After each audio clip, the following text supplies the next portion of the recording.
Esta es la clase del 31 de marzo, se acaba el mes, y de genética microbiana. Voy a empezar compartiendo mi pantalla. Perfecto, muy bien. Bueno, ¿en qué nos quedamos en mutagénesis? A ver, vamos a hacer un repaso más o menos rápido. Ujú.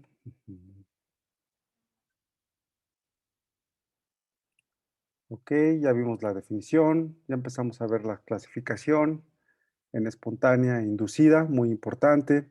Vimos el concepto de frecuencia de mutación y cómo calcularla. Vamos a hacer algún ejercicio de esto. Seguimos metiendo conceptos. Acuérdense que vamos a estar repasando muchos conceptos. Vimos que es un marcador genético. Me dijeron varios ejemplos. Creo que está quedando claro. Vimos el ejemplo de una frecuencia de mutación para un marcador auxotrófico, en este caso, la incapacidad de producir prolina. ¿Qué quieren decir estos números y por qué el número es adimensional? Muy bien. Y aquí nos quedamos. Y vamos a empezar a ver con respecto a los mecanismos perdón, a mutaciones inducidas. Y vamos a ver, les había yo puesto agentes mutagénicos, pero decidí cambiar el orden y mejor continuar enseñándoles parte de la clasificación y me voy a regresar a las mutaciones inducidas y cómo se generan. ¿Ok? Pero antes de llegar a eso, vamos a ver otra clasificación de las mutaciones. Las vamos a definir como macrolesiones y microlesiones. Las microlesiones también se conocen como puntuales y son las que vamos a abordar con mayor insistencia en este curso.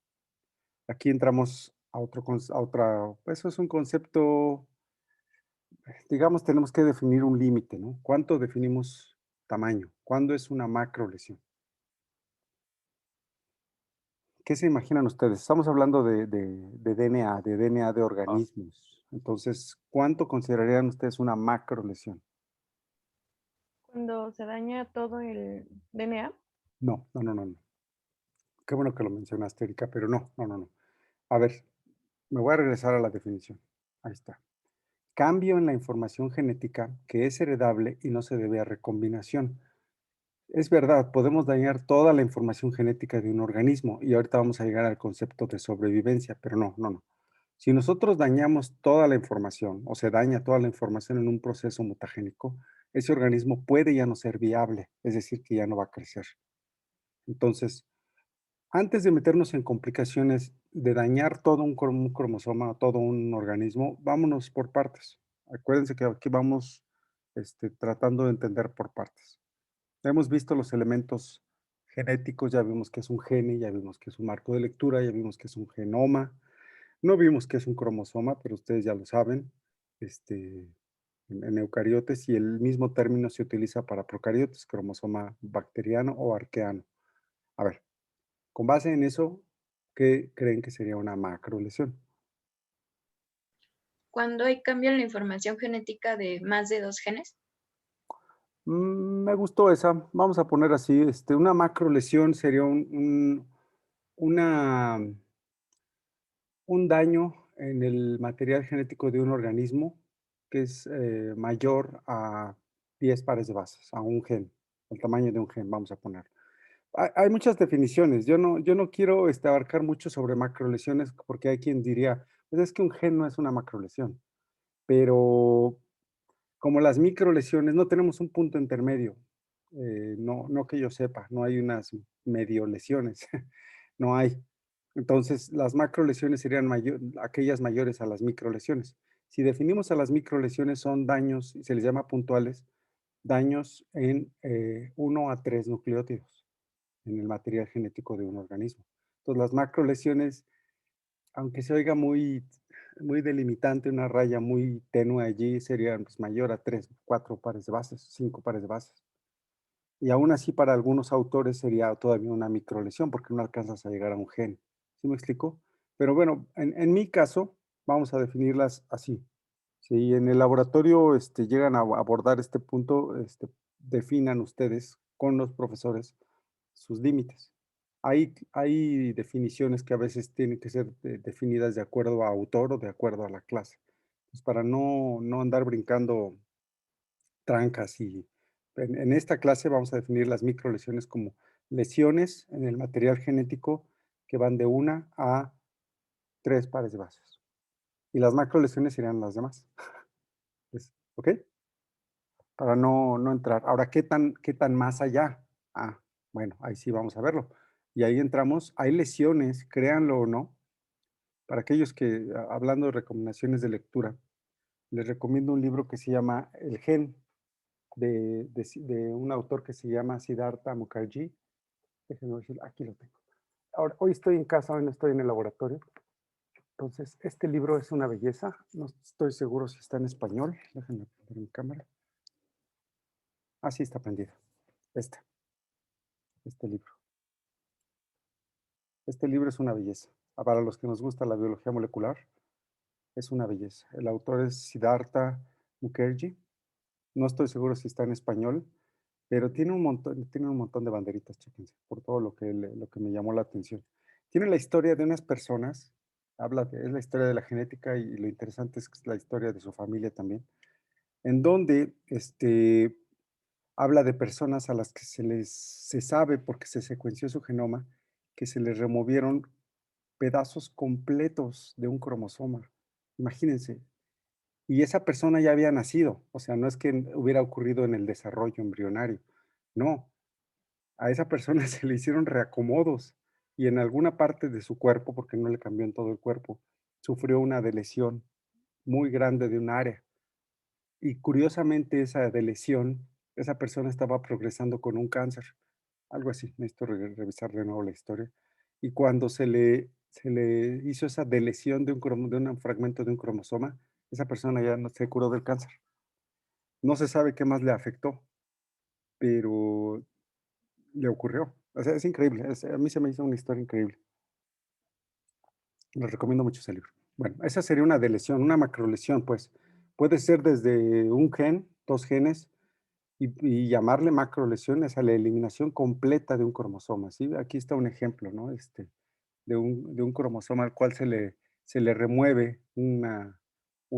Entonces, tenemos a las lesiones, vamos a empezar a notar esto. Las lesiones serían 2. Inserciones y deleciones o eliminaciones. A mí no me gusta la palabra deleciones, pero ya la revisé y está aceptada en la Real Academia. Entonces, tenemos 2 tipos de lesiones. Inserciones o deleciones. Entonces, una deleción es una remoción, una eliminación de una porción. Si hablamos en el caso de las macrolesiones, la deleción sería la remoción de 5 o más pares de bases, o 4 o más pares de bases en la información genética de un organismo. La inserción, como su nombre lo indica, es la inserción en el caso de las macrolesiones, de una región mayor a 4 o 5 pares de bases. ¿Sí? ¿Sí queda claro? Sí, profe. ¿Sí? El cómo ocurre lo vamos a tratar de ver. Todavía no llegamos a esa parte. Ya llegaremos. ¿Sí? Un ejemplo de otra macrolesión que es por el tipo insercional, vamos a revisar un elemento genético que se llaman transposones. Los transposones son elementos genéticos mayores a una kilobase y esos se les llama genes saltarines. Esos genes, esas secuencias de DNA brincan entre cromosomas, van y se insertan. ¿Esto qué quiere decir, jóvenes? Que el DNA, nuestro DNA y la historia que les acabo de platicar, no es estático. No estamos, eso es lo interesante de la biología, no es piedra, no es algo que no se vaya a modificar y aún las piedras se modifican. En la geología tampoco es estática, ¿no? Se está moviendo todo, que eso es lo interesante. En la biología también, el DNA no es estático, nuestro DNA está cambiando. Recuerden que conforme nos vamos haciendo más viejos, los telómeros se empiezan a consumir, se empiezan a remover, ¿sí? Y se va delimitando su capacidad de replicación. Entonces, las inserciones y las deleciones están ocurriendo todo el tiempo, ¿sí? En muchas células, en nuestro cuerpo y fuera, ¿sí? Y en todos los organismos, no nada más nosotros. Recordemos no ser antropocéntricos. ¿Alguna duda? No, profe. No, no, perfecto. Aún no, profe. Muy bien. Los Entonces, mecanismos perdón. adelante, Ángel. No, soy Misa. Perdón, Misa, adelante. Sí. Los mecanismos de cómo saltan las transposiciones luego los vamos a ver, supongo. Sí, es un mecanismo de recombinación. A los que les tocan estos elementos de conjugación y de transposición, no estoy seguro si se ve algo en las prácticas, pero recomiendo ir revisando mecanismos de recombinación, no homóloga o sitio específica se llama. Todavía no lo vamos a ver, vamos a llegar a ellos, pero todavía no lo vamos a ver. ¿Sale? Ok, sí. Vale. Ok. Por otro lado, las microlesiones también tenemos inserciones y deleciones, pero en este caso son de 1, 2 o 3 nucleótidos nada más en la secuencia de un ácido nucleico. Chéquense este ejemplo y vamos a ver ahorita uno que me interesa mucho que revisemos. Aquí tenemos la secuencia silvestre, aquí le llaman original, pero recordemos que sería secuencia silvestre. TAACTGCAGGT. Aquí se inserta una base, ¿sí? Una C. Esta sería una inserción. ¿Cuál sería una deleción? Déjame ver si viene. Una remoción, quitar una. Es decir, si a esta secuencia original le quitamos alguna de estas, entonces sería una deleción. La de abajo es una inserción, la de deleción no aparece en la diapositiva. ¿Qué implicaciones tiene esto? Ahorita lo vemos. Antes de pasar a esas implicaciones, este cuadro yo les recomiendo que lo busquen o del video lo tomen y se lo graben. ¿Cómo se llaman les dije hace rato, nosotros las macrolesiones no las vamos a revisar. Las que vamos a revisar a detalle son las microlesiones. Las microlesiones quedamos entonces que son inserciones de lesiones o cambios en una, dos o tres bases del material genético de un organismo. ¿Sí? Ojo, no dije gen, dije material genético. Ok, bueno. Si son cambios de una sola base, que son las que también nos vamos a concentrar mucho más, las vamos a llamar de determinadas maneras. ¿Cómo las vamos a llamar? A ver. Si tenemos el cambio, ay, por alguna razón no veo mi, ya lo vi, mi puntero. Si el cambio es de una purina por una purina, se llama transición. Transición, esto está en inglés, transición. Si es de una A por una G o de una G por una A, se llama transición. Si es de una pirimidina por una pirimidina, es decir, una C por una T o una T por una C, también se llama transición. Por eso está aquí en azul. ¿Sí? Por otro lado, si el cambio es de una purina por una pirimidina, que puede ser cualquiera de las diferentes combinaciones, A por T, A por C, C por A, T por A, o G por C, o G por C, o T por C, o C por A. Es diferente, ¿eh? Por eso lo tengo que decir. Entonces se le llama transversión. Vamos a apuntarlo aquí en la diapositiva. Entonces, transición, transversión. ¿Sí? Entonces, en la transición tenemos que es una purina por, déjenme ver si encuentro mi mayor que, no lo encuentro. Bueno, por una purina o una pirimidina por una pirimidina.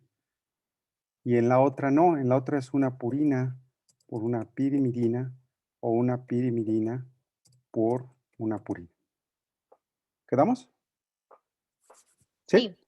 Sí, Ok. profe. ¿Cómo represento una mutación? Normalmente las mutaciones representamos el par de bases que se mutó. Y aquí va el ejemplo. Si yo tengo en la secuencia original un par AT y ese par, les digo que no encuentro mi mayor que, déjenme ver si lo puedo activar. Sí, permítanme tantito. Perdón, permítanme. Ya. Momentito. Fallas de sistema. Vamos a borrar esto. No, ok. Voy a retomar aquí. Tenemos una A, tenemos un par de bases que es una AT, ¿sí? O sea, la A aparea con la T. Y lo cambio y la mutación que ocurre es esta. CGC. ¿Qué tipo de cambio fue? ¿Transición o transversión? Transversión. ¿Seguros? A ver, déjenme explicarles un poquito más cómo se interpreta esto. Este base cambió por esta y esta base cambió por esta. Aquí fue purina por purina, purina por purina. Entonces fue una. Transición. Exactamente. ¿Ya ven cómo se fueron luego con la finta? A ver, si el cambio es CG por... Y lo representan así, por AT, ¿de qué se trató? ¿Transición o transversión? Transversión. Transversión. Ujú. ¿Por qué? Y vuelvo a remarcarlo, aunque suene un poco repetitivo. Porque es una C por una A y una G por una T. Entonces fue una pirimidina por una purina, ¿sí? Siempre se van a representar así los cambios puntuales, las microlesiones que vamos a ver en este curso. No estoy seguro si en el laboratorio lo vayan a ver, pero aquí sí, ¿sí? Entonces, si yo les pongo un ejercicio de una secuencia y les pido que en una determinada base me hagan un cambio, entonces ustedes al final una de las preguntas puede ser, ¿qué fue? ¿Transición o transversión? ¿Ok? Bueno, muy bien. Si ya no tienen dudas en eso, vamos a ver un ejemplo. A ver, usando esta secuencia la vimos en la clase pasada, cuando les enseñé marcos de lectura en la de traducción. Entonces marcamos los marcos de lectura, ¿no? ATG, CSG, GG, aquí están. Estos son los codones que tenemos. Saquen ¿tienen por ahí su código genético? Yo no traigo el mío porque no estoy en el laboratorio, entonces voy a necesitar su ayuda. ¿Lo tienen a la mano o si no alguien que lo busque rápidamente? Porque yo tengo compartida la pantalla. Sí, aquí lo tengo. Perfecto, muy bien, muchas gracias. A ver, si empezamos en el ATG, que es donde tenemos que empezar a traducir, díganme, tengo metionina, ¿para qué codifica el CSG? Rápido. Para Para prolina. Prolina. Ok. Y luego, GGG, Glicina. glicina. Luego, AGT, Serina. serina. Ok. Luego, Alanina. ya es el último, ¿verdad? Me falta uno. 1, 2, 3, 4, 5, 6. 1, 2, me falta uno. ATA, ATA. Isoleucina. Perfecto. Entonces, gracias. El minipéptido que se sintetiza es metil, prolil, gilil, serinil, alanil, histidina. Perdón, isoleucina. Sí, este sería el péptido que se sintetiza. Supongamos que a esta secuencia se le inserta una C en el segundo codón. Fíjense, se le insertó y la puse en azul. ¿Sí la ven? Muy bien. ¿Cómo cambia el marco de lectura? Pues se recorren, ¿ven? Es como si a alguien se les mete en la fila y se recorren. Pero ¿qué implicaciones tiene? Pues en una fila se enojan mucho, ¿no? Los que van atrás. Aquí, ¿qué pasa con los codones, con el arreglo de codones? A ver, a ver, en teoría, empezamos con metionina. Voy a dejar aquí la secuencia original. Bueno, no la voy a dejar. Ahora vuélvanme a decir. CCC, ¿para qué codifica? Seguramente es prolina. Prolina. Sí, Prolina. Entonces no cambió. En unos diapositivas más vamos a ver cómo se le llama este tipo de mutaciones. Pero, ¿es una mutación o no es una mutación? La respuesta es sí, porque es un cambio en la información genética. Que no la veamos es otra cosa, pero es una mutación y es una inserción. ¿Sí queda claro? Profe, Pero ahí sí cambia el ácido glutámico, ¿no? En el ajá. GAG. ¿Sí me estoy equivocando entonces? Ok, a ver, entonces es P, no tiene razón. A ver, aquí se insertó, se hizo CCC, es prolina, y luego ya no es GGG. Ah, tienen razón. Y GGG sigue siendo Glicina. Glicina. Tienen razón. Ya me estaba yo acelerando. ¿Y GAG? Ácido glutámico. Es D, ¿no? Ujú. Y la que sigue, Ácido por favor. glutámico es E. Ok. La letra E. TSG. Cisteína. Ok. Ah, no. GAT. ¿Era qué? ¿TCG? Sí, Serina. no, TGC. TGC, ahí dice TGC. Serina. Ah, sí, sí, sí. La que sigue. Ácido aspartico. Aspartico, entonces ahora sí es D. Sí están bien. A mí se me hace que me están choreando. Yo no tengo mi código. No, es Serina. De esto se los voy a calificar y si esta secuencia está mal, son como 5 puntos en el examen. Entonces, si no le están leyendo bien, el que la está interpretando mal, digo, yo ahorita no tengo mi código genético a la mano y no me lo sé, por supuesto. Digo, me puedo aprender 20 aminoácidos, pero no 64 codones. Entonces, a ver, chavos, díganme cuál es la correcta. Está Díganme. bien. Seguro que Sí, está bien. Sí, está bien. Ok, Sí, ¿qué profe, sigue? está bien. ¿Ya acabó? Ya. Ok, hasta donde llegamos. ¿Cuáles son las implicaciones de esto? El hecho de que una base se haya insertado podría no cambiar el codón en el que se insertó, es decir, el sentido, porque al final esta era prolina y volvió a codificar para prolina, pero movió todos los demás y a partir de aquí se puede observar una diferencia. ¿Qué implicaciones tiene para la función de la proteína? Y les decía yo hace rato que en unas diapositivas más lo vamos a ver. Pero a ver, de pura sentido común, ¿qué implicación tiene para una función de una proteína? Pues que ya no va a tener la misma función porque ya no es la misma proteína. Exactamente, a partir de aquí la proteína ya no está y ya no es la misma. Entonces, supongamos que esto es parte de un sitio activo de una enzima, ya no funciona. ¿Sí?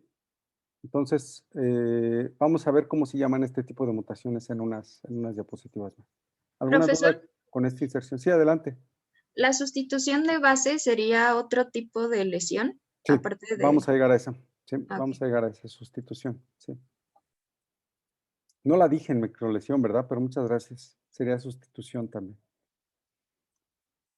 Es inserción, delesión y sustitución en el caso de las microlesiones. Ok, ahora este es el ejemplo de una inserción. Vamos a hacer el mismo ejemplo con una delesión. Ahora, ¿qué fue lo que hice? Quité una de las Cs. Aquí se fijan, es ATG en la secuencia silvestre, CCG. Y en la siguiente la removí, le seguí dejando los colores para que ustedes lo vean. Y abajo, en la última, le hice el reacomodo de codones. Entonces, a ver, la de acá es muy sencillo. ¿Cuál era? Era metionina, prolina, ¿qué más?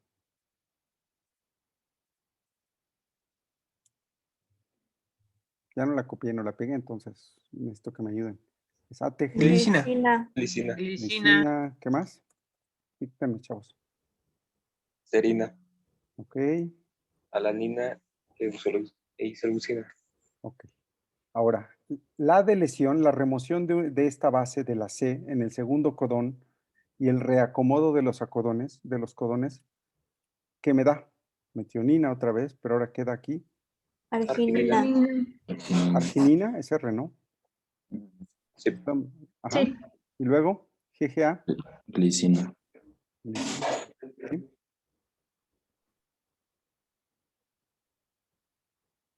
Valina. Valina. Valina. Ok. Valina, me falta. Arginina. Y arginina. arginina, Y ya llegamos ahí, ¿no? ¿Se dan cuenta otra vez qué implicaciones tuvo la delesión de una sola base? Y vuelvo a repetir, ¿qué implicaciones tiene para una proteína? No, aquí la proteína cambió de esta secuencia silvestre que tenía a esta, por el hecho de haber removido una base. ¿Sí? Ahora, esto es cuando las mutaciones ocurren dentro de un marco de lectura. ¿Estamos? Ahora, ¿es el único lugar donde las mutaciones pueden ocurrir? ¿Sí o no? ¿Y por qué? Piénsenle.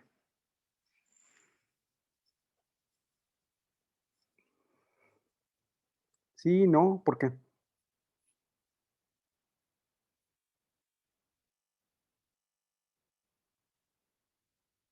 Los estoy esperando, ¿eh? Pues quizá no, porque bueno, usted dijo que eran puntuales. Entonces, tal vez es porque sabemos que ocurren solamente en el marco de lectura.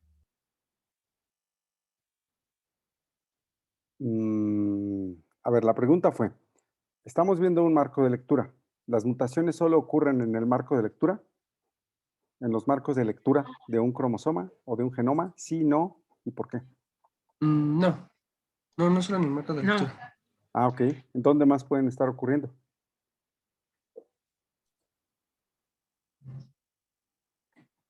Pues en cualquier parte, podría ser, por ejemplo, en el promotor de algún gen. Ok. ¿En dónde más? Mm, en eucariotas a lo mejor en intrones. Ok, perfecto. Bueno, depende Entonces, más bien del tipo de mutación, ¿no? Si es inducida o si es...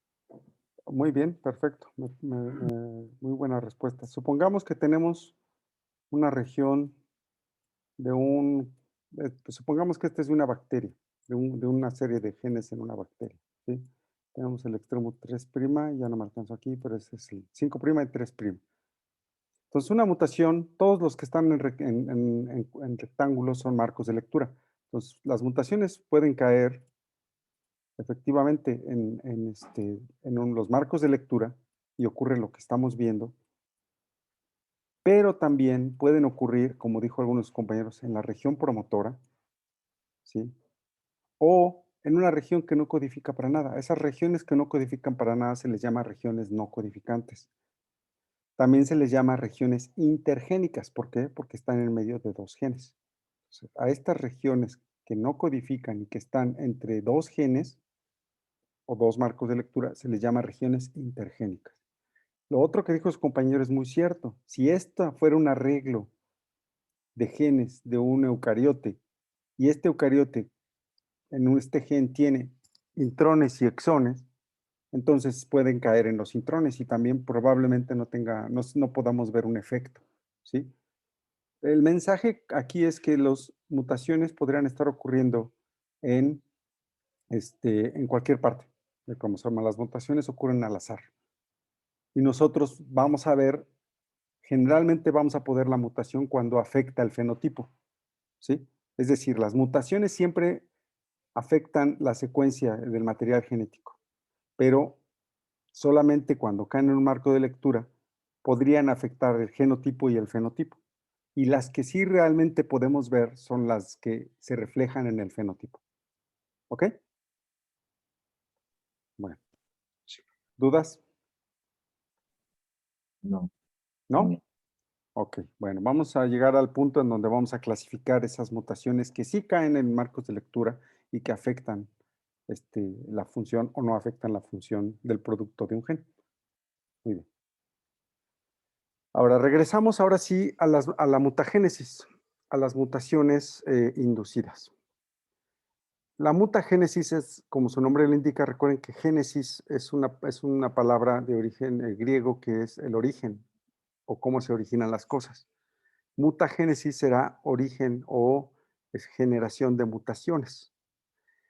Las generaciones de mutaciones pueden deberse a tres principales agentes físicos, químicos y biológicos. Los biológicos los vamos a abordar cuando veamos transposones, que son algunos de los elementos mutagénicos que pueden generar mutaciones en un organismo. Y nos vamos a concentrar más en los físicos y en los químicos. ¿Ok? ¿Cuál es el agente mutagénico físico por excelencia? Y me van a ayudar ustedes porque ya lo vieron en microgeneral. La luz ultravioleta. ¿Qué origina la luz ultravioleta? ¿Qué les enseñaron en, Dímeros de timina. en microgeneral? ¿Ok? ¿Y por qué? ¿Quién habló por ahí? No alcancé a ver quién habló. Yo, profe, origina los dímeros de timina. ¿Por qué? Ay, eso sí no me acuerdo. A ver, Creo que era por los enlaces, ¿no? Que se rompían igual más fácil. no. A ver, aquí está. Ayúdate de esta diapo. Ayúdate de ella. ¿Qué ves aquí? Sí, efectivamente, genera dímeros de pirimidinas. Siempre hablamos de las timinas, pero son entre pirimidinas también puede ocurrir, es decir, puede ocurrir entre timina y timina o timina y citosina, que es lo que se ilustra aquí. Ahora, a ver, ayúdate de la diapositiva. ¿Qué es lo que está ocurriendo? Pues, A ver, aquí tenemos dos timinas, ¿sí? Aquí ajá, está como en una reacción química la luz ultravioleta, ¿cierto? ujú, ¿Y qué se formó? pues el dímero, ¿no? Ajá, pues sí, pero ¿cómo? ¿Qué se formó aquí? ¿Qué pasó de aquí a aquí? ¿Qué hay? Un ciclo butano. Exactamente. Se forma un ciclo butano. Ujú. A ver, déjame ver si puedo rayar. Ah, sí, sí puedo rayar. Ok, aquí tenemos, a ver, vamos a, a regresarnos. Gracias, Alexa. En este dibujo, de este lado tenemos un DNA que tiene su estructura, como ya la conocemos, estructura de doble hélice. Cuando hay la exposición de este material genético a luz ultravioleta, esa luz ultravioleta puede afectar la conformación de ese material genético y se ilustra generalmente como este chipote medio horroroso que se ve aquí. El DNA pierde su conformación tridimensional. ¿Por qué? Si resulta que estos aquí los pusieron de dos colores diferentes, debió haber sido diferente, pero bueno, supongamos que esta era una timina y esta una citosina, vecinas, es decir, continuas en la misma cadena. Lo que ocurrió es que la luz ultravioleta originó que estos grupos metilo, para el caso de las timinas, y el metilo en el caso de la timina y este carbono que está aquí con un doble enlace en la citosina, por la acción de la luz ultravioleta, formen un enlace covalente. Pero ese enlace covalente no solamente es entre estos carbonos que están por aquí, sino también con los que están abajo, en donde están las resonancias, ¿sí? Y se forma un anillo ciclobutano. Ahora, ¿estos son qué enlaces de qué tipo?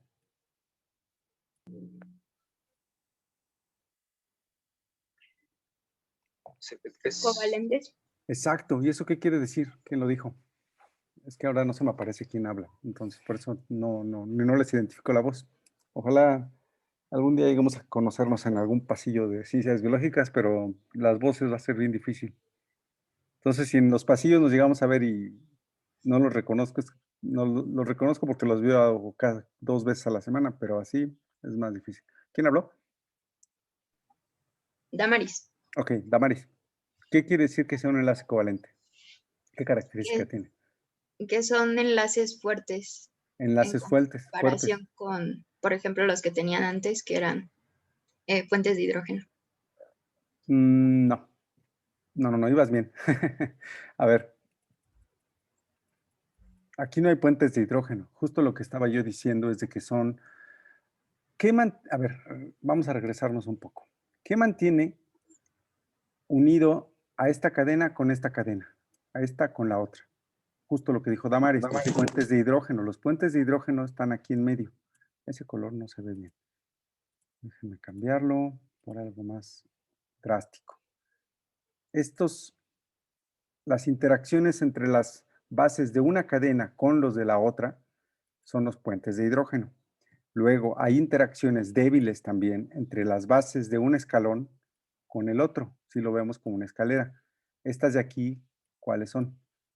Son interacciones débiles del tipo Van der Waals. Van der Waals, exacto. Son interacciones de Van der Waals. ¿Qué es lo que ocurre cuando llega la luz ultravioleta? Esas interacciones débiles se convierten en un enlace covalente que no debería de existir.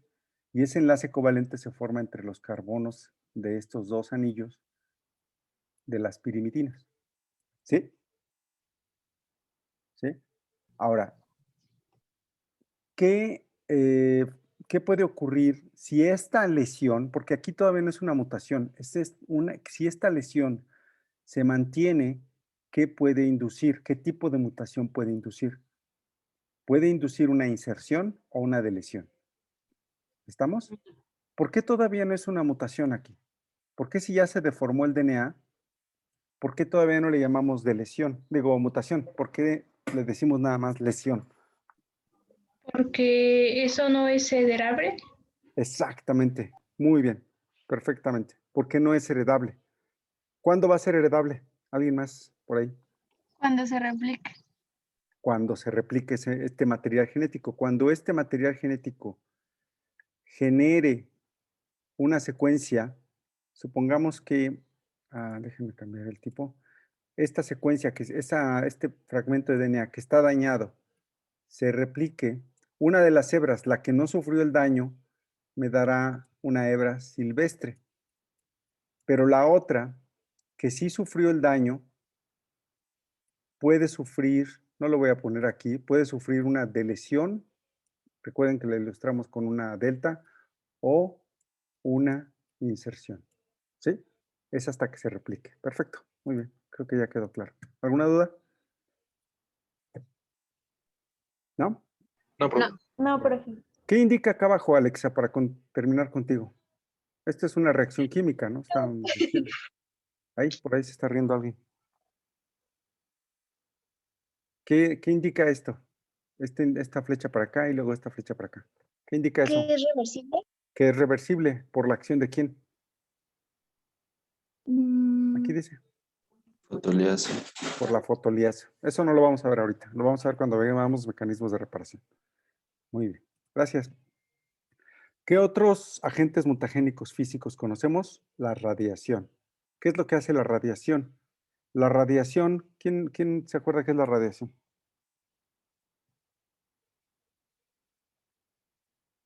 ¿Quién se acuerda?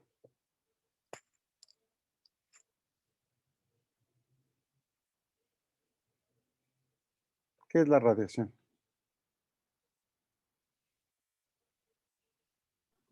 ¿Es una emisión de energía en forma de ondas y partículas? Ok, sí, es la emisión de partículas por algunos elementos. ¿Como cuál? Dame un par de ejemplos. Uranio, Ok, el uranio, ok, plutonio, polonio, plutonio, polonio. radio, ¿Algún isótopo menos pesado? el boro, Bueno, yo estaba esperando el fósforo, Ah, pero bueno, el azufre. El fósforo y el azufre, que son isótopos que hemos visto en la introducción de este curso, que se utilizaron para determinar las características del material, sí, la naturaleza del material genético. El fósforo 32 y el azufre 35 son de los que más se han utilizado en la historia de esto de la genética y la biología molecular. Bueno, ok. ¿Qué es lo que pueden hacer esas partículas que se emiten? Lo que pueden hacer es rompimientos en el enlace covalente que mantiene unido. Ok, caray, se está moviendo como loco esto. Perdonen, no sé qué está pasando con mi compu ahora. Ya se quiere ir de vacaciones también. Pueden generar rompimientos, ¿sí? Esos rompimientos de permanecer comprometen la vida de un organismo. No puede haber material, el DNA no puede estar roto, no puede perder su estructura. Y entonces, aquí no lo vamos a ver, los mecanismos de reparación pueden generar, cuando la reparen, pueden generar una inserción o una deleción también, ¿sí? Bueno. ¿Alguna duda? Esto no lo vamos a ver muy a detalle. Me interesaba más lo de luz ultravioleta, pero la radiación también, para que lo conozcan. Y vamos a pasar con los agentes químicos. ¿Dudas sobre la UV y la radiación? Las vemos por encimita. Lo que me interesa más, vamos a ver, son los mecanismos, que aprendamos a ver cómo ocurre la mutagénesis. ¿No? No, profe, no hay no, duda. profe. Perfecto. Bueno, ahora vamos a los agentes mutagénicos del tipo químico. Los agentes mutagénicos del tipo químico se clasifican en tres, en análogos de base, modificadores de base y agentes insercionales o intercalantes también se les llama. Aquí me falta. Déjenme arreglarlo de una vez, porque si no. o intercalantes. ¿Sí? Muy bien.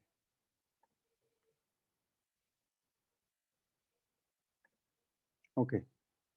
¿Se oye un poquito un fondo de, ¿se oye algún fondo de radio? Sí.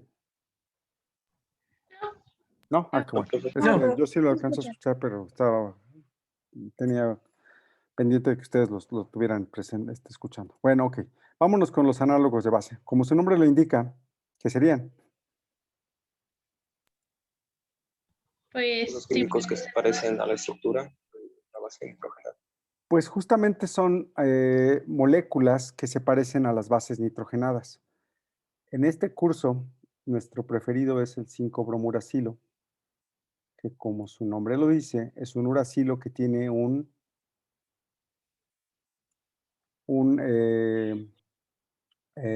bromo en la estructura, ¿sí? 5-bromuracilo, pues está en la posición 5. Ahora, este análogo de base también es histórico, generalmente se sustituye por la timina. El otro análogo de base es la 2-aminopurina, ¿sí? Entonces, en la 2-aminopurina tiene este grupo amino extra y muchas veces se sustituye por la adenina. ¿Ok? Tomando como ejemplo el 5-bromuracilo, si el 5-bromuracilo se le adiciona a un cultivo y se sustituye por la timina, se puede generar este tipo de mutación, una TA por GC. ¿Se acuerdan que hace rato lo vimos? ¿Qué tipo de mutación es esta? Es una mutación puntual, sí, ya lo sé, pero ¿de qué tipo? Pues es una transición, cambió una G por una T por una G y una A por una C. ¿Sí? Vamos a ver el mecanismo de cómo ocurre esto. Nada más para tener presente y recuerden que tratamos de utilizar todo esto en la vida diaria. ¿En dónde se han utilizado los análogos de base? Además de la investigación. ¿Perdón? ¿El marcaje radiactivo? No. No, no. No, porque estos no tienen radioactividad. Esto es bromo y esto es un grupo amino, entonces no hay radioactividad.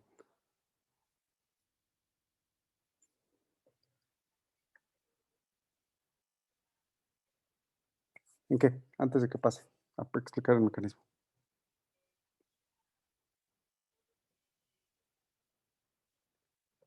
¿En qué?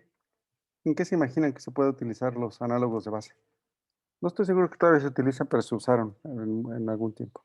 ¿Es eso de que nos ocupaban en la Segunda Guerra Mundial con el gas pimienta o eso es otra cosa? No, cuando lleguemos a agente intercalante, sí, lo vamos a ver ahí. Pero no, todavía no llegamos a esa parte. Análogos de base.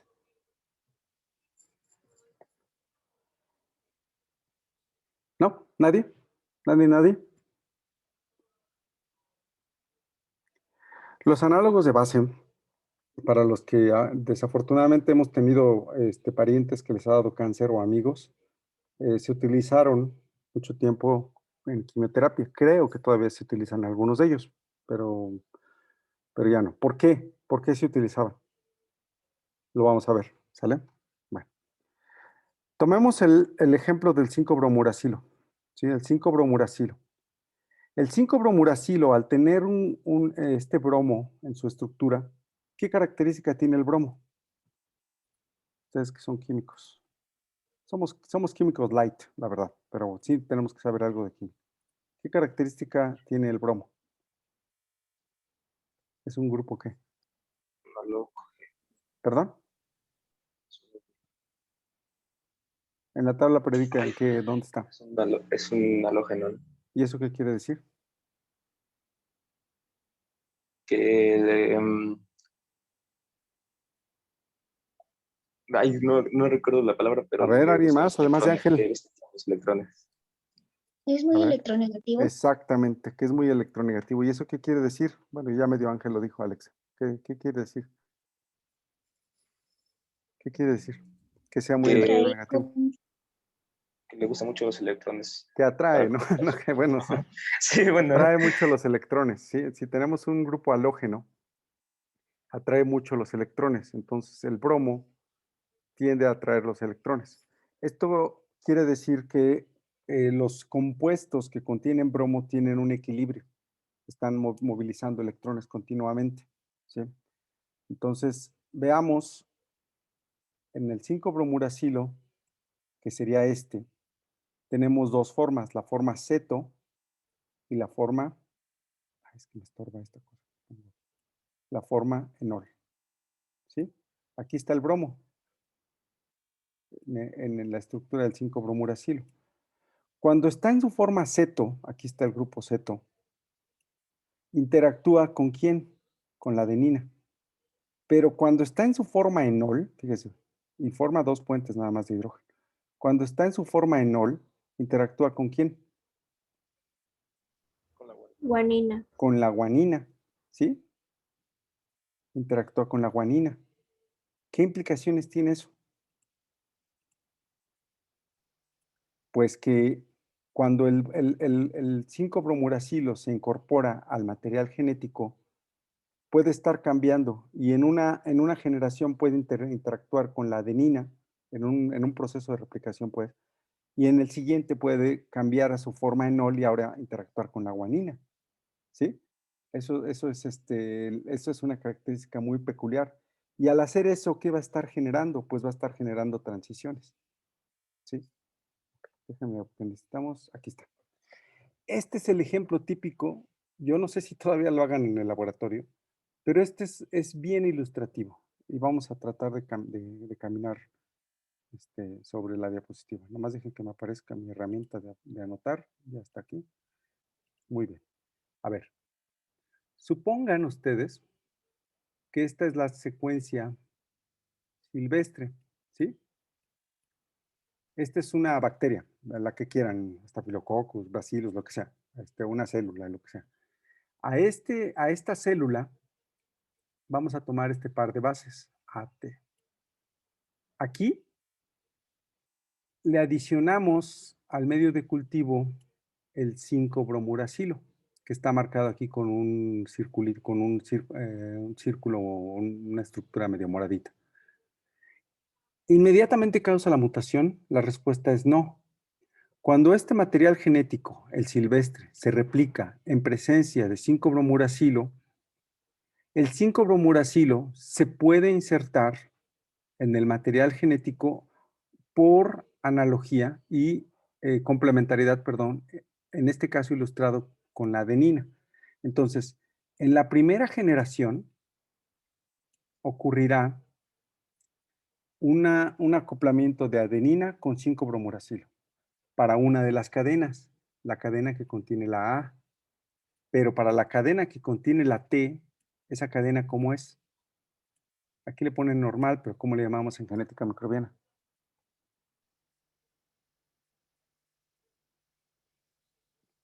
Silvestre. Exacto, exacto. Esta cadena se llama silvestre.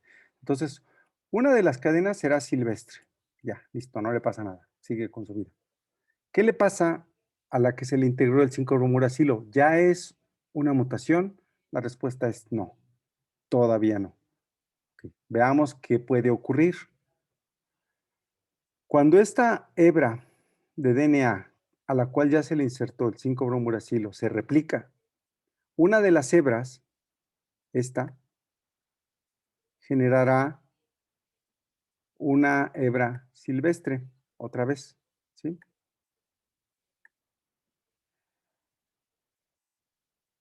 La otra de las hebras, aquí pueden ser dos alternativas, no es que se generen 3 hebras, por supuesto que no, esto nada más es una expectativa de lo que ocurriría. Una de las hebras puede seguir interactuando con A, entonces aquí todavía no hay mutación, aquí sigue siendo igualita a esta, a la original. Todavía no hay una mutación, ¿sí?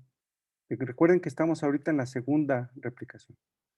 Pero lo que puede ocurrir es que este 5-bromuracilo cambia su forma en enol, ahora representado el 5-bromuracilo o bromuracilo en su forma en enol con un circulito más azul, azulito, y entonces interactúa ¿con quién? Con la guanina. ¿Sí? Esta es la segunda generación apenas. ¿Ya es una mutación? ¿Sí o no? Y ahora sí. ¿Perdón? Sí, No, Y ahora sí. No, todavía hasta que no. se replique, ¿no? Esa. Todavía no, hasta que se replique, porque aquí, aunque una de las hebras ya tiene una base diferente a la silvestre, exactamente quien dijo que hasta que se replique tiene razón. Hasta la tercera replicación ocurrirá el cambio. Esta G que ya entró aquí se apareará con su base correspondiente, que será una G, digo una C, ¿sí? Mientras que la cadena, la otra hebra, va a seguir siendo como a la que se insertó por primera vez el 5-bromuracilo. Entonces aquí, ahora sí tenemos una mutación. ¿Sí?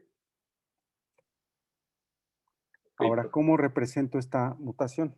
Díganos ustedes, antes de la pausa de los 2 minutos. ¿Cómo empezó? Díganme el par de bases que empezó. AT, perfecto, GC. Ese. perfecto. ¿Sí? Y es una, Transición. ahí está arriba, ahí arriba dice transición. Es que no, lo puse en otro, transición. Hagan de cuenta que aquí va un acento porque no lo puedo poner con este teclado. ¿Sí? Bueno, Sí, profe. Sí. ¿quién me explica la de abajo?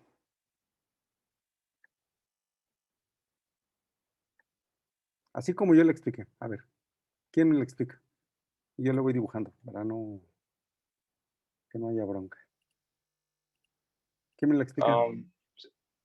Bueno, y en la primera DNA se tiene una cepa, bueno, la lena silvestre, Ujú, bueno, ahí se representó las dos bases, ¿no? Las complementarias de guanina y citosina.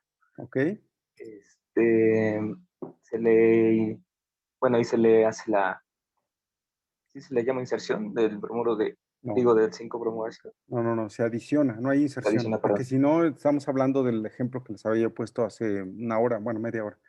Aquí, ¿qué le Perdón, adicionamos al medio? Aquí donde puse la flecha. Le adicionamos el bromuracil. el 5-bromuracilo, ¿sí? Aquí le adicionamos el 5-bromuracilo. Ok, ¿y ahora? Y ¿Qué le ahora ese pasa aquí todavía no empezamos con el proceso? ¿Qué ocurre cuando se replica este material genético? el 5-bromuracilo En su ahí forma, se encuentra su forma que enol, se va a parear con la guanina. ok, muy bien. Entonces, esta es la primera generación, ¿sí?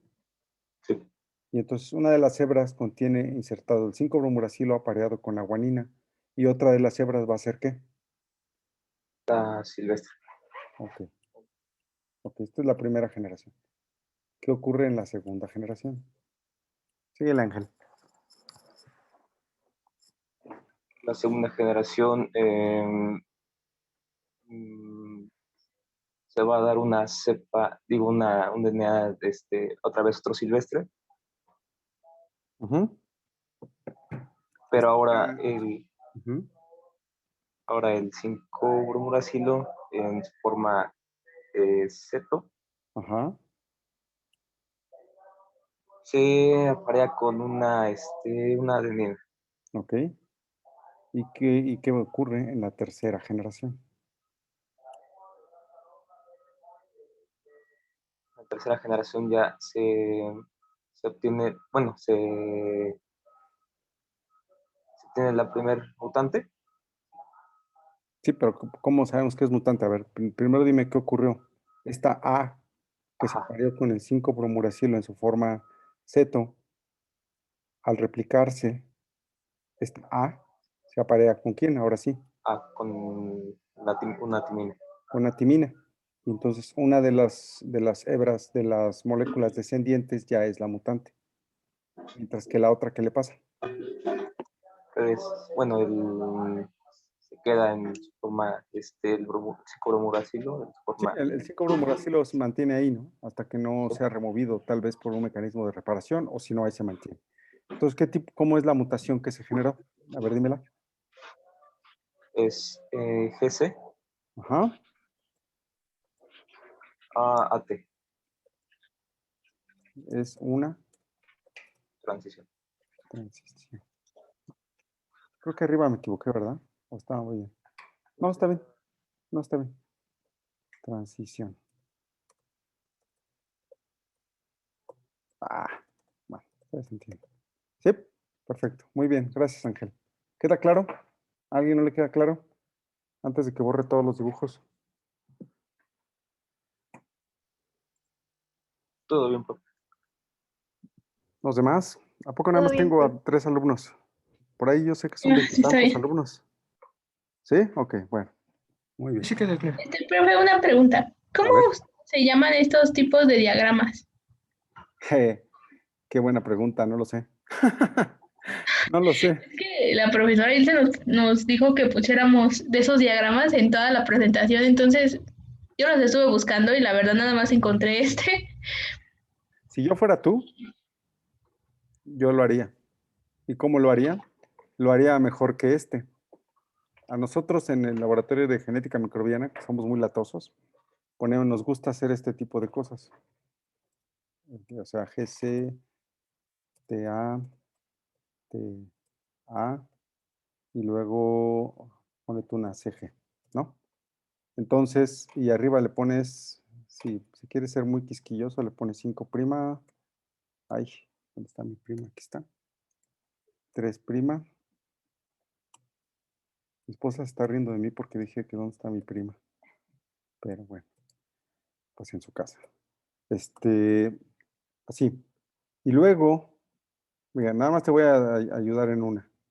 Y luego aquí pones una flecha, aquí adicionas. O sea, esto es mejor hacerlo tú o sea, tú diseñate tu secuencia, tu mutación con lo que te acabo de explicar. Y aquí le pones, Ah, ok. si quieres, 5 bromuracilo. De hecho, quedan mucho mejor. Ay, debí haber copiado esto. Bueno, si yo tuviera PowerPoint, copiaría esta de aquí, esta, y entonces señalaría cuál es el par de base que estoy afectando, este o este, y entonces ya voy poniendo aquí abajo primera generación, segunda generación, tercera generación, suponiendo que es el 5-bromuracilo. No todos los agentes mutagénicos actúan en 3 generaciones, y esa es una pregunta típica de los profesores de esta materia. ¿Cuántas generaciones se requieren para que tal agente mutagénico genere una mutación? En el caso del 5-bromuracilo, ¿cuántas son? Merari. Tres. 3. Exacto. Entonces yo te recomendaría, usa este como modelo, usa la explicación que te acabo de dar, pero cada uno de los agentes mutagénicos usará un esquema diferente. El del 5-bromuracilo es Ah, ok. este. ¿Sí? ¿Sí? Sí, gracias. Ok, muy bien. Bueno, vamos a tomarnos Déjenme parar el video, pausar esto. Ay, se supone que está grabando. Ah, sí, sí, está grabando. La pausa de los 2 minutos. Y vamos a compartir la pantalla para seguir. ¿Dudas sobre esto? Merari, entonces ya viste lo que tienes que hacer, ¿no? Ah, justo se salió Merari. ¿Alguien más? ¿Dudas? No, profe. No, ¿No? profe. No, Bueno, profe. muy bien. A ver, vamos a regresar a nuestro ejemplo que hemos estado usando, este marco de lectura que utilizamos. Déjenme activar la herramienta de apuntar. Pero con rojo. Muy bien. Otra vez, tenemos un marco de lectura. Recuerden, hemos estado usando que es el codón de inicio. Ya vimos que codifica por una, que era metionina, Bueno, en fin. ¿Qué pasa si a un organismo le adicionamos, a un organismo que contiene un gen con esta secuencia, le adicionamos 5-bromuracilo? Y lo voy a ilustrar con el número 5 en la secuencia. ¿Sí? Yo tendría que indicarles qué base, o ustedes tendrían que seleccionar una base por la cual se va a intercambiar. ¿Sí? Ahorita vamos a hablar también del efecto dosis respuesta. Okay. Supongamos que este 5-bromuracilo se va a aparear una vez que se inserte en el DNA en esta región, con esta A. Entonces, en la primera replicación, ilustrado aquí con verde, yo tendré la hebra. Esta es una hebra más larga, pero bueno, también lo puedes representar así, Merari. Ahora estaría apareado la adenina con el 5-bromuracilo. ¿En qué forma estaría? ¿Ceto o enol? En Ceto. ceto. En la forma ceto, sí, muy bien. Entonces, después de la primera generación o la primera replicación, yo tendría una hebra silvestre, que está representada aquí, y una hebra con un apareamiento, digámosle, irregular. ¿Sí? Todavía no hay mutación, insisto. Muy bien. Déjenme pasar a la siguiente diapositiva. Esto viene de la primera replicación. ¿Qué pasaría en la segunda replicación? Puede ocurrir que el 5-bromuracilo que está en su forma ceto pase a su forma enol y en una de las hebras ocurre el apareamiento con una guanina. Volvemos a obtener una hebra silvestre. De este lado están las hebras silvestres en la segunda replicación. Y en esta segunda replicación ahora tenemos un apareamiento guanina con el 5-bromuracilo en su forma enol. Todavía no se establece la mutación. Tercera replicación, ya la puse aquí. Hasta este momento se establece la mutación. Y la mutación fue AT por GC. ¿Sí? Bueno. Otro análogo de base. Si no tienen ya dudas, ya lo vimos 3 veces. Yo espero que ya no. El otro análogo de base es la 2-aminopurina. Y de este vamos a buscar un ejercicio. Les voy a dejar, yo creo que se los voy a poner de tarea, que averigüemos qué es lo que pasa con la 2-aminopurina. Los que están haciendo el seminario ya saben cómo actúa la 2-aminopurina. Merari, ¿ya No, profe. regresaste? ¿Mande? Sí, ya estoy aquí, pero nada más la verdad es que no había investigado cómo funciona la 2-aminopurina, solamente habíamos puesto el ejemplo con el 5-bromouracilo. Sí, miren, hay varios análogos de base, pero sería bueno que tengan por lo menos 2 puestos, ¿sí? Pero bueno, entonces este se los voy a poner como un ejercicio, también con una secuencia, para ver si sí entendieron. ¿Sí? Vamos a ver los siguientes, los modificadores de bases. Como su nombre lo indica, estos compuestos químicos lo que hacen es modificar a las bases existentes en el DNA. De tal forma, tenemos dentro de los modificadores de bases, los más conocidos y estudiados son el etilmetilsulfonato o EMS y la nitrosoguanidina. ¿Qué hacen estos agentes? A ver, ustedes mismos que son químicos me van a decir. Aquí tenemos la guanina. Si le ponemos etilmetilsulfonato, se le adiciona este grupo. Se forma un enlace éster y se le adiciona este grupo. ¿Qué tipo de modificación ocurre? Se le añadió un etilo. ¿Cómo se llama ese proceso en química? Una alquilación. Se alquiló. Ajá. ¿Sí? Se alquiló. Entonces son agentes alquilantes. El etilmetilsulfonato es un agente alquilante. Entonces, de ser guanina, que aparea normalmente con citosina, se convierte en orto-6-etilguanina, ¿sí? Y la orto-6-etilguanina aparea con la timina. Por lo tanto, este modificador de bases genera apareamientos, cambios GC a AT, es decir, genera qué tipo de mutación puntual. Una transición. Como que dudan, transición. Acuérdense que es de purina a purina, es transición, ¿sí? Y lo mismo que en el otro, lo mismo que en este ejercicio que hicimos acá, yo les recomiendo que hagan ejercicios. Yo no estoy, por lo que veo, sí se los van a preguntar en el laboratorio. La verdad es que, como les decía en las clases pasadas, no estoy muy seguro cómo sean ahora las prácticas, porque es el programa nuevo, pero si a Merari le pidieron que explicara eso, probablemente sí les pidan ejercicios o les pongan problemas con el de este tipo. ¿Ok? Ya me dirán, porque podemos tener, por supuesto, una asesoría antes o durante las siguientes sesiones de laboratorio. Si ustedes quieren, podemos tener sesión de asesoría cuando acabe la práctica 3, creo que es, y no hasta que estén 3 y 4 juntos, pero bueno, ustedes ya me dirán. Ok. En este caso, fíjense, este es la citosina. Déjenme ver. Este es normalmente lo que ocurre, ¿sí? Tenemos a la adenina. Este es otro, perdón, me norteé. Tenemos a otro agente modificador de bases, es el ácido nitroso, ¿sí? El ácido nitroso o HNO2 también modifica a las bases. ¿Qué es lo que está ocurriendo aquí? A la citosina, el ácido nitroso lo vuelve uracilo, ¿sí? Y al ser uracilo, ahora interactúa con la adenina. Entonces, de ser citosina e interactuar con la guanina, se convierte en uracilo e interactúa con la adenina. El ácido nitroso también afecta a la adenina, y la adenina, de interactuar con la timina, se vuelve hipoxantina, ¿sí? Aquí están ilustrados los grupos a los que afecta, ¿sí? En el caso de la citosina, ¿a quién afectó?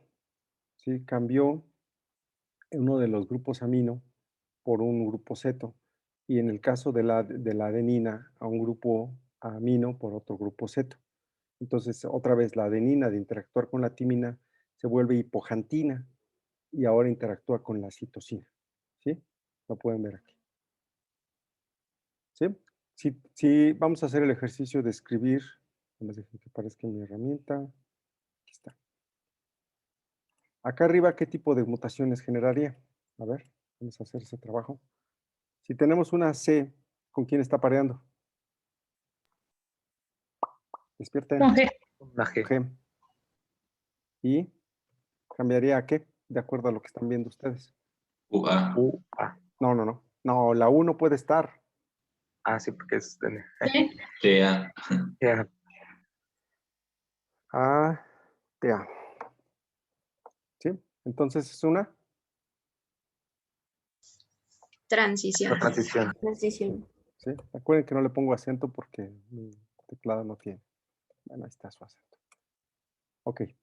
Y acá abajo tenemos esta que par era, el de acá, cuando era silvestre. AT. AT Timina. cambia a AGC. AGC. Es decir, otra vez una Transición. Transición. transición. ¿Sí? Muy bien. ¿Dudas? Yo les recomiendo, bueno, ya les dije, ¿no? Igual que con la 2-aminopurina, convendría hacer algún ejercicio con estos. ¿Cuántas generaciones creen que se tome para establecerse la mutación, para generarse la mutación? Utilizando, por ejemplo, ácido nitroso. 1, 2, 3, 4, 5, 6. Eso es un ejercicio 5? que podrían hacer. No, que 5. Nada. Nomás, si no les dije 20, ¿verdad, Ángel? Si no dices 20. Sí, que me están dando el avión, qué barbaridad. Ya de plano se quieren ir de No. vacaciones. Eso sería un ejercicio que les recomendaría yo hacer. ¿Ok? Bueno. Aquí tenemos más modificaciones para el ácido nitroso. El ácido nitroso es muy interesante porque afecta ya vimos que afecta a la citosina, forma uracilo, afecta a la adenina, forma hipoxantina. Curiosamente, si el ácido nitroso afecta también a la guanina, pero a la guanina la convierte en xantina y la xantina sigue interactuando con la citosina. Entonces, el efecto final del ácido nitroso sobre la guanina es ninguno, porque queda de GC, sigue siendo GC, entonces no hay cambio, ¿sí? Entonces, para los pares GC no hay afectación, pero los pares CG y AT sí, hay una afectación, y son los que acabamos de revisar. Sí, miren, qué bueno que lo hicimos en ejercicio. ¿Ok? ¿Cuántos agentes mutagénicos, modificadores de base llevamos? A ver, díganmelos, para no regresar. Llevamos el 5 bromuracil, ¿no? No, ese no es agente Perdón. modificante, No, Ángel, perdón, a ese es ver, ¿qué onda? A análogo ver, de base, perdón. a No, es el ver. EMC, MS, perdón. Ajá, El MS, el ácido nitroso ajá. Y el NG. y el de ¿Qué era NG? No recuerdo, no escuché. Ah, a ver. Nitrosoguanidina, ¿no? Sí. Exactamente, nitrosoguanidina. Y de ese no vimos el mecanismo. Entonces, fíjense, ya llevan 2 para tarea. Déjenme apuntarlo. Para que no tengan malos pensamientos en Semana Santa. Ah, pues esta es Semana Santa, ¿verdad? Tenemos 2-aminopurina y nitrosoguanidina. Ok, vamos a apuntarlos aquí para ver si no les dejo yo ejercicio, no se esperen a que el profesor lo haga. Hagan ejercicios ustedes. Bueno, el siguiente agente químico que vamos a revisar es la hidroxilamina. Esta sí la utilizamos en las prácticas de antaño. La tenemos en el laboratorio y la utilizábamos con un marcador genético, la beta-galactosidasa como marcador genético. La hidroxilamina lo que hace es hidroxilar, adiciona grupos OH a los grupos amino de la citosina, ¿sí? Entonces se genera hidroxilaminocitosina. Entonces a la citosina se le adicionan un grupo hidroxilo al grupo amino que tiene aquí, ¿sí? Aquí está. ¿Alcanzan a escuchar a la del ferro, viejo? Sí, ¿verdad? Sí. Si no fuera México, si no pasara eso. Entonces, la citosina, en vez de aparear con la guanina, se convierte en hidroxilaminocitosina y aparea ¿con quién? Con la adenina. ¿Qué cambio se genera? Un cambio de CG a TA, es decir, una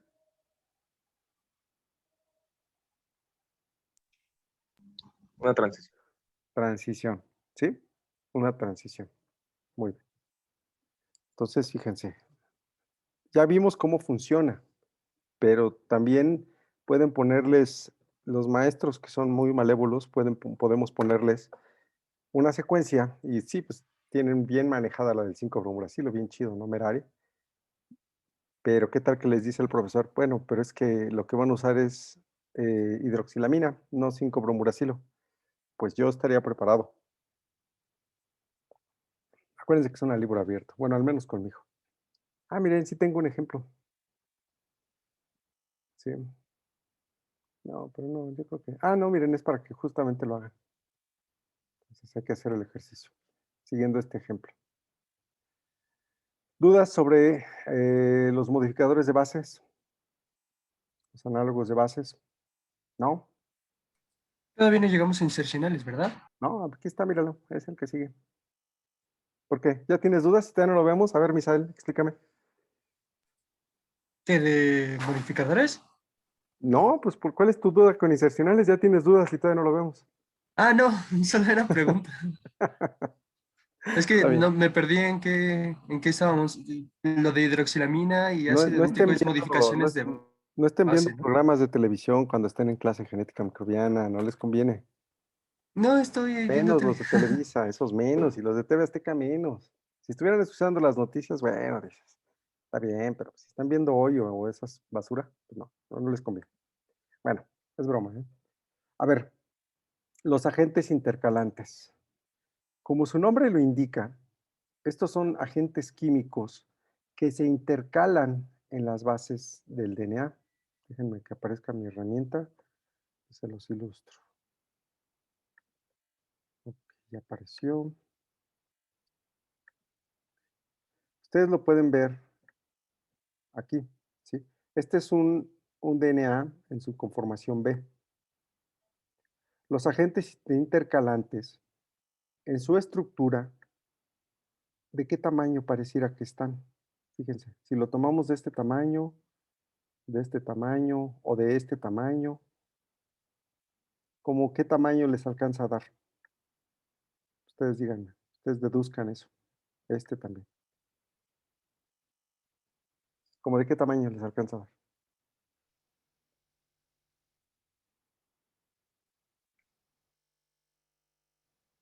Comparado con la estructura del DNA. Obviamente no les estoy preguntando otra cosa. Nada que no hayamos visto en este curso.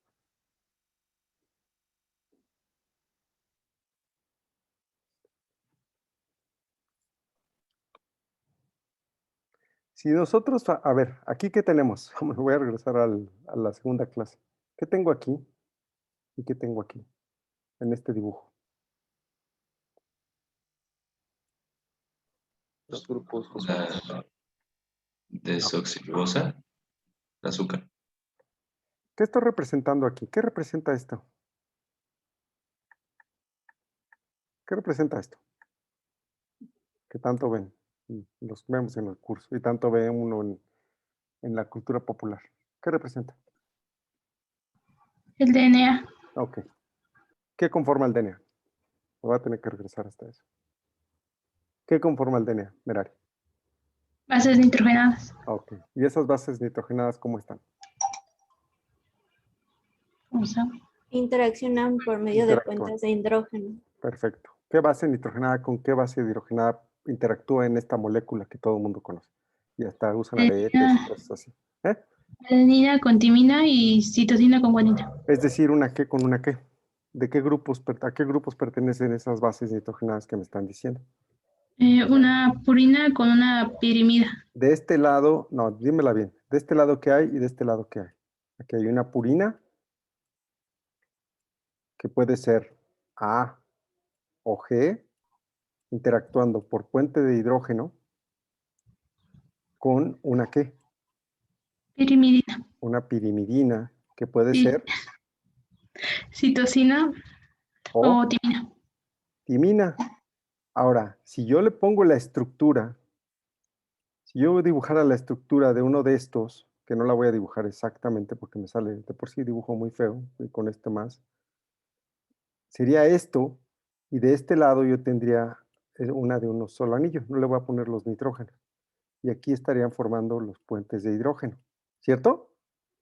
Mi pregunta es, esto que representa esto, ¿cómo de qué tamaño es? Aquí ya les... Como el tamaño de 3 anillos de... Como el tamaño de 3 anillos juntos, ¿sí? Si ven cada uno de estos escalones de la escalera del DNA, de la estructura de la escalera de DNA, cada uno de estos escalones tendría aproximadamente el tamaño de 3 anillos juntos, aproximadamente. Por eso les preguntaba hace rato de qué tamaño más o menos es este de 3, que es el anaranjado de acridina, de qué tamaño es el del bromuro de tidio, que por 3 lados más o menos me da el tamaño, o bien de la actinomicina, que tiene esta estructura impresionante. A mí solo me interesa esta de aquí, pues se parece, o en tamaño, no es que se parezca, en tamaño más o menos da los 3 anillos que conforman una interacción purina-pirimidina, ¿sí? Entonces, al tener esa capacidad, esa estructura, los agentes intercalantes justamente van y se intercalan entre las bases del DNA. ¿Y qué le hacen? Lo deforman, ¿sí? Lo deforman. ¿Qué ocurre? Ahora ustedes imagínense, de tener una vía, una escalera tan bonita como esta de la izquierda, ¿qué pasaría si viene la DNA polimerasa y se encuentra con esto, que es una vía horrorosa, deformada? ¿Qué creen que pueda hacer una de polimerasa? saltabases. Que puede saltarse bases. Y si se salta bases, ¿qué podría generar Ángel? Una mutación, bueno, una de lesión. Exacto. Exacto. ¿Y qué pasaría si en lugar de saltarse, la junta o se confunde y cree que esta es una base? Entonces, ya Adiciona bases. entonces los agentes intercalantes pueden generar inserciones o deleciones. ¿Sí? ¿Sí queda claro por qué? Sí, profe. Sí. Ok. Y algunos de estos agentes intercalantes, lo mencionaban al principio de la clase del día de hoy, son, los han utilizado en guerras, desafortunadamente, ¿sí? Pero no todo es malévolo. ¿Qué agente de estos se utiliza en ciencia? Digo todos, El ¿no? Bromuro de tidio. ¿Para qué? para la electroforesis. No. En la electroforesis tú utilizas un gel de agarosa, un regulador de trisacetatos y agüita y agarosa. Sí, ya dije agarosa. Y el DNA y un colorante. Para Y una punta de revelar cabello. las bandas. Exactamente. Es muy diferente que me digan electroforesis a revelar un gel de DNA. No estoy seguro que se diga revelar. ¿Qué pasa cuando le adicionan el bromuro de tidio al DNA, pues ocurre lo que están viendo acá, se intercala. ¿Y qué le hacen para que se pueda ver el, el DNA? Justamente. Irradiamos con UV. Lo irradian con UV. ¿Y de qué color se ve esto? De acuerdo a lo que vieron en PCR. Como azulito. No, Naranja. naranja, se ve naranja. Obviamente esto no lo pueden ver directo, tienen que utilizar un filtro para que no les queme, porque si no se queman la cara, o los brazos, o las manos, con la emisión de luz ultravioleta. Actualmente, es importante que lo sepan, porque es más moderno, ya no se utiliza necesariamente luz ultravioleta. Actualmente se utilizan lámparas de LED de luz azul y un filtro especial para ya no tener que utilizar luz UV. Entonces, eso es una ventaja. Ahora, esa luz UV no necesariamente, esos aditamentos, perdón, no necesariamente funcionan con el bromuro de tidio. Existe un compuesto natural parecido a estos. Bueno, este no es natural, el bromo de tidio ni el naranjado de acridina, pero la actinomicina sí es natural. Que se llama Cybergreen. ¿Sí lo vieron en las clases? En PCR, Ajá, ¿y ese de dónde viene? Cuéntenme, los que dieron PCR. de las medusas. No, ese es el GFP, ¿no?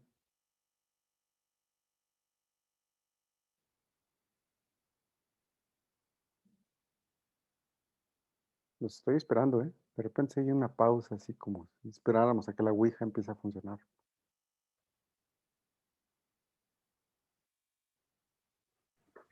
¿Son los que vienen en las sondas utilizadas en QPCR? No, la Maris, me están Pues, fallando. ¿no es una cianobacteria? No. No, hasta donde yo sé, y a menos de que me corrijan ustedes, el Cybergreen es de una planta. Y es un compuesto que se supone no es mutagénico. El problema de estos, como ya lo estamos diciendo, es que causan inserciones y deleciones. Pero el Cybergreen se supone que no lo hace. Y el Cybergreen se utiliza en QPCRs, pero no del tipo que utiliza sondas Tachman. Varios de ustedes en sus tareas me pusieron atinadamente que no solamente se utilizan sondas Tachman, sino también se utiliza este Cybergreen, el cual también emite una fluorescencia cuando se excita con luz ultravioleta. Acuérdense que le llamamos excitación cuando le sometemos a una energía y es que el compuesto emite una longitud de onda, que es lo que vemos aquí. Y el Cybergreen es de este tipo, ¿sí? Entonces, si están, yo les recomendaría, déjenme, estoy apuntando todo lo que les voy a dejar para que tengan en vacaciones, que vean qué onda con el Cybergreen, ¿sí? Entonces, si yo les dijera que, que utilizamos un agente intercalante para una inserción o deleción, nos tendríamos que regresar al ejercicio que vimos al principio de la clase, ¿sí? Y entonces ahí sí, ¿cómo afectó una inserción o una deleción? Ya ocurre lo que se llama un corrimiento del marco de lectura, ¿sí? Entonces, al generar una inserción o una deleción, el marco de lectura se recorre y se le llama así, corrimiento del marco de lectura. Con todos los demás agentes químicos que vimos no ocurre eso. Es el cambio de una base por otra. No cambia el marco de lectura, pero sí cambia o puede cambiar la traducción que se haga de ese marco de lectura. ¿Estamos? ¿Sí? Sí, profe. Sí. ¿Dudas? Sí. ¿Dudas? Hello. ¿No? Bueno, Profe, una pregunta. a ver. Por ejemplo, en el caso del, bueno, me voy un poquito más atrás, en el bromuro de bromouracilo, en la Uy, que la ¿todavía mutación estamos se da ahí? hasta la, bueno, Venga, ahora sí que le una pregunta nada más para qué bueno que no algo me curioso preguntaste después. desde febrero. A ver. No, este, quedamos que la mutación se da en la tercera replicación, ¿no? O en la Ajá, tercera generación. Y ajá. por ejemplo, ahí sí, o sea, es equivalente a decir, por ejemplo, si yo quiero hacer una mutación, no sé, en Escherichia coli, hasta 3 generaciones se puede apreciar esa mutación, o cómo se interpreta eso.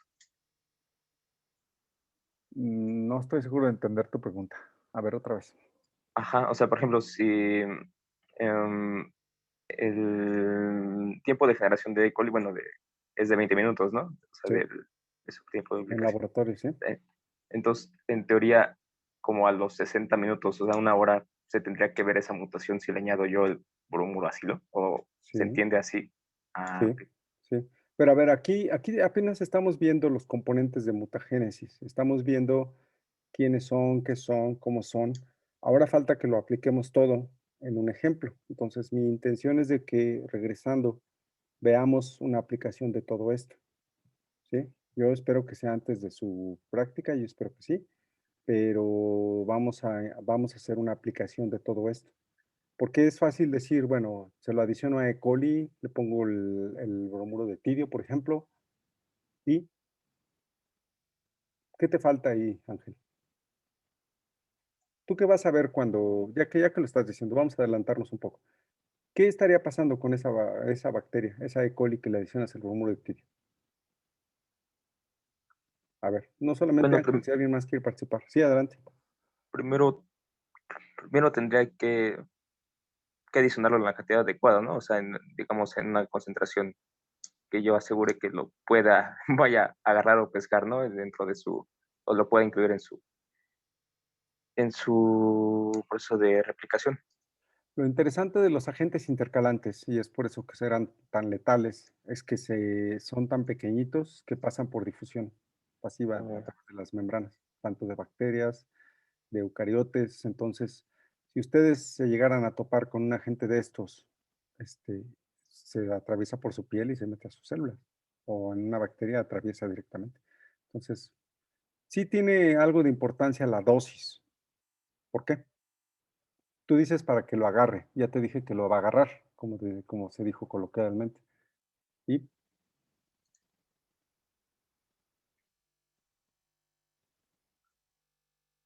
alguien más, a ver, Ángel, no es el único, o sea, es una duda razonable y es algo que tiene que ver con el curso. Y parece Llega que, hasta el núcleo y se intercala en el material genético del sí, microorganismo. ¿qué le puede ocasionar ese organismo, Damaris? Pues como lo habíamos visto apenas, que se afecta la estructura del DNA por la intercalación de este bromuro de tidio. Como que me están diciendo lo que les dije yo, o lo que Ah, dice el librito. ¿Le puede causar la muerte? Exactamente. ¿Por qué, ¿Por qué, Merari?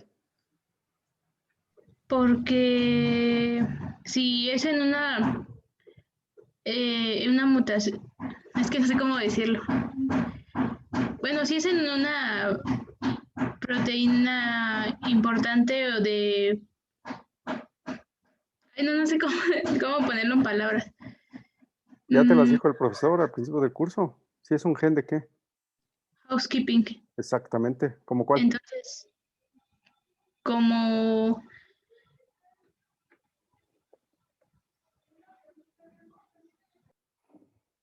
¿Como cuál? A ver, Uno que alguien más. codifique El que para el sintetiza para citocromo. Gira, piruvato de cero. el Ok, de la girasa. el que afecta la girasa, citocromo oxidasa, Oxidasa. alguno de las rutas de síntesis importante para sobrevivencia, no lo sé, la cadena respiratoria, todas esas proteínas que vieron en bioquímica microbiana deben de estar codificadas en algún lado. Y si ese agente mutagénico no va a ir directamente sobre el gen que ustedes a lo mejor quieren, va a afectar, como dije hace rato, al azar. Y al afectar al azar, le puede pegar a un gen o le va a pegar a un gen de estos de housekeeping y el organismo se va a morir.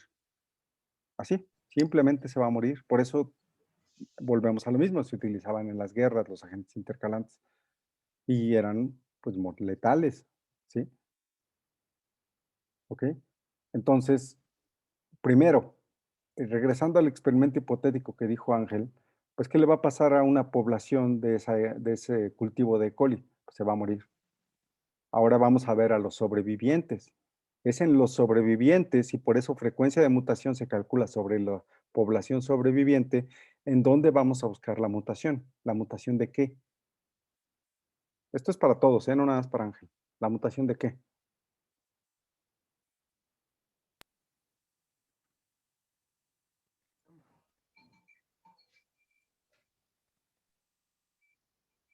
¿De qué? Ahí sería más específico, ¿no? Porque no sabemos Pues es que realmente a eso es qué. lo que necesito que me digan. Ajá. ¿Específico de qué? O sea, ¿de qué? ¿Mutación de qué? Pues del genoma, ¿no? No, el genoma se va a mutar. ¿Sí? Yo empecé mi curso, mi clase, hablándoles otra vez de esto, de marcador genético. Yo necesito seleccionar un marcador genético para medir o determinar la frecuencia de mutación de ese marcador genético. Si yo empiezo mi experimento adicionándole el agente mutagénico que ustedes quieran a una bacteria, pues sí se van a morir. O sea, yo voy a ver sobrevivencia y eso lo vamos a ver en el curso. Pero si nada más me quedo ahí, lo único que voy a ver es el efecto del agente mutagénico sobre la sobrevivencia de ese cultivo, de esa bacteria. Eso es importante, sí, pero no me dice nada de frecuencia de mutación, nomás me dice del porcentaje de sobrevivencia, de la muerte que causa, pero no es lo único que me interesa. Y todo esto tiene una aplicación, jóvenes, todo esto, ¿eh? En el área cosmética, en el área farmacéutica, en el área de alimentos. Todo esto que estamos viendo, este choro que se echa el profesor de genética, lo aplican y tiene una aplicación. No nada más es darles lata. Entonces, vuelvo a insistir, sí puedo preguntarme qué tanto mata, pero no es lo único que me va a preocupar de un potencial agente mutagénico. Supongan que tienen un Bien. antibiótico ustedes o un compuesto que quieren utilizar en personas. Tienen que hacerle pruebas y ver que ese compuesto que se va a comer, que se va a inyectar esa persona, no causa un efecto indeseado. ¿Qué efecto indeseado es? Que lo mate, que lo mute. Es decir, que tenga la posibilidad de causarle cáncer. Entonces, ¿qué necesito hacer con esos compuestos? O sea, todo esto que vimos, les digo, todo este choro tiene una aplicación. Se me hace que se los voy a dejar de acto de constricción, dado que estamos en la Semana Santa y los que son católicos entenderán que es un acto de constricción. ¿Qué es un acto de constricción? Cuéntenme. A ver quién fue al catecismo. ¿Qué es un acto de constricción? Yo me educaron católico, por eso sé qué es. Ya no soy. Ya no me acuerdo. Ah, pues, ¿qué pasó con qué pobre de sus padres o de su mamá, que es la que luego más se preocupa? O la abuelita. Yo sí fui educado católico y me acuerdo muchísimo de un montón de cosas. Ya no ejerzo eso, ¿verdad? Pero, a ver, ¿qué es un acto de constricción? Los que andan por ahí.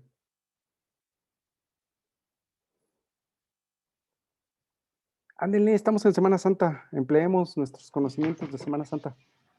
No es como para meditar o algo así. Exactamente. Que pienses que Como cuando de te dice el arrepentir. padrecito y te estás confesando y te tienes que ir a qué? A pensar de qué? Del acto, ¿no? O de los actos que estás haciendo. Ese es un acto de constricción, según recuerdo. ¿Sí? Entonces, el acto de constricción que ustedes van a hacer es, ¿para qué diablos? Y es una buena palabra el diablo ahorita en esta semana. ¿Me sirve esto? De acuerdo a lo que me está explicando el profesor. ¿Qué rollo? O sea, nada más es para la genética y pasar el sexto semestre QEP, o de verdad podría aplicar algo. ¿Se aplicará todo esto que me están choreando? Piénsenlo, ¿sale?